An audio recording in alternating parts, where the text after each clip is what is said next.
Good morning and good evening. How are you everybody?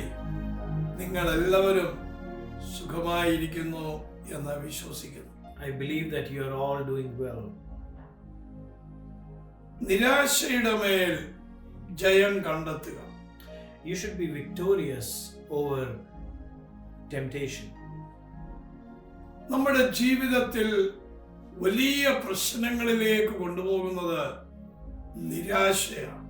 It is the situation of being dismayed that takes us into a situation of great problems in life. നമ്മുടെ ജീവിതത്തിൽ പരീക്ഷകളും പ്രശ്നങ്ങളും വരുമ്പോൾ നാം നിരാശയിലേക്ക് പെട്ടെന്ന് ഓടി മറയുകയാണ്. When we face trials and tribulations in our life, we run towards being dismayed. യാക്കോബ് 1:12 പഠിക്കുമ്പോൾ When we read James chapter 1 verse 12, പരീക്ഷ സഹിക്കുന്ന മനുഷ്യൻ ഭാഗ്യവാൻ. blessed is the man who endures temptation. അവൻ കൊള്ളാവുന്നവനായി തെളിഞ്ഞ ശേഷം കർത്താവ് തന്നെ സ്നേഹിക്കുന്നവർക്ക് വാഗ്ദത്തം ചെയ്ത ജീവകിരീടം പ്രാപിക്കും.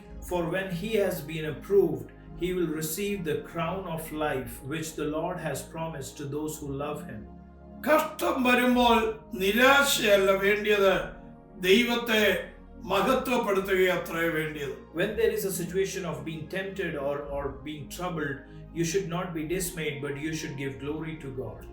ഇത് നമ്മുടെ വിശ്വാസത്തിന്റെ ഫൗണ്ടേഷനെ ടെസ്റ്റ് ചെയ്യുന്നതാണ് പരീക്ഷകൾ. This temptation tests the foundation of our faith. നിങ്ങൾ വിശ്വാസത്തിൽ എങ്ങനെ ഇരിക്കുന്നു?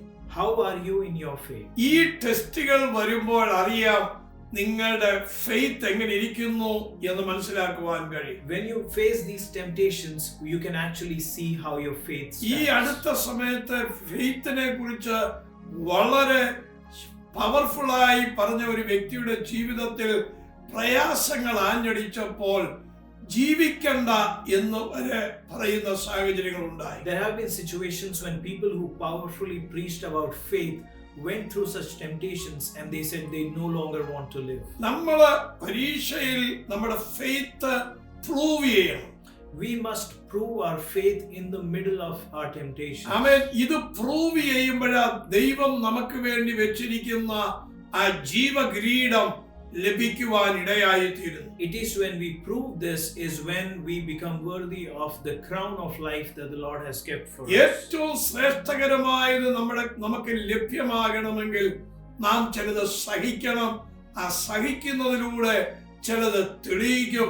അത് തെളിയിക്കുമ്പോൾ നമുക്ക് വെച്ചിരിക്കുന്ന അവകാശം കിരീടം നമുക്ക് പ്രാപിക്കുവാൻ കഴിയും. When we need to receive what is most glorious, we need to endure some trials and some temptations, and when we do that and we are proven, that's when we receive the crown of life. ഇതുപോലെയുള്ള പരീക്ഷണങ്ങൾ, trials ഇതൊക്കെ വരുമ്പോൾ അതൊരു പ്രശ്നമായി നാം കാണാതെ അതൊരു ഓപ്പർച്യൂണിറ്റിയായി നാം കാണുന്നവരാകണം. We should be the people who, when we face these trials and temptations, we shouldn't see them as something that comes against us, but as an opportunity.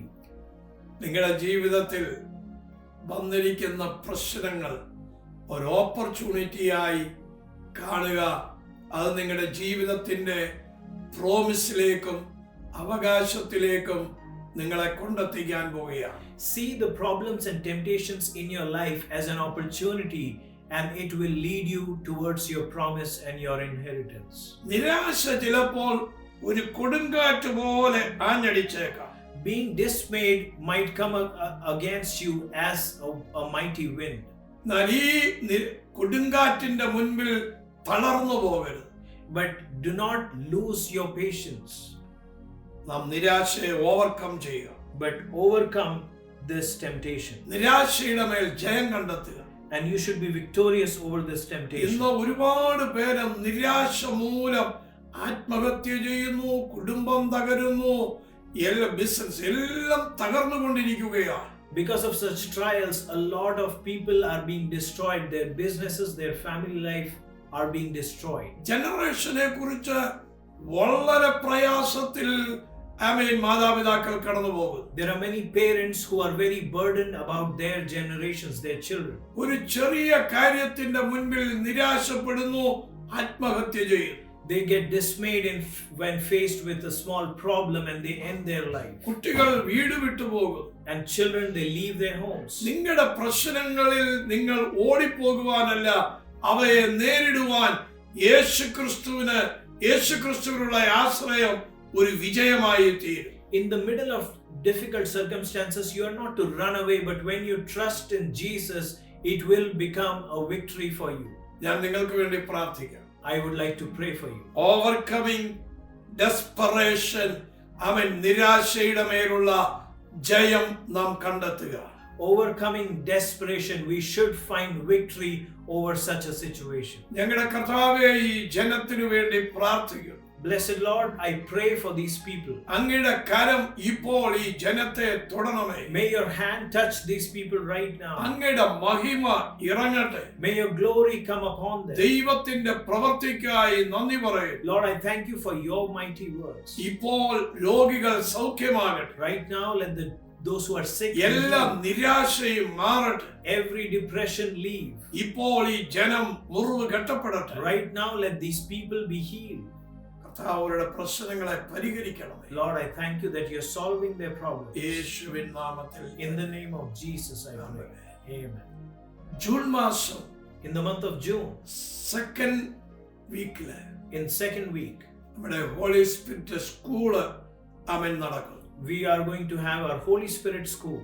നിങ്ങൾക്ക് ഫുഡും അക്കോമഡേഷനും ഫ്രീ ആണ്. For you, food and accommodation is arranged for free. നിങ്ങൾ നേരത്തെ register ചെയ്യുക, അതിനുവേണ്ടി പ്രാർത്ഥിക്കുക. Come and register in advance and pray for it. നിങ്ങളുടെ ജീവിതത്തിൽ ഒരു വലിയ ചേഞ്ച് ദൈവം അതിലൂടെ വരുത്തും. In your life, God will bring about a mighty change through this conference. എല്ലാവരെയും അനുഗ്രഹിക്കട്ടെ. May God bless you all. Amen. Amen.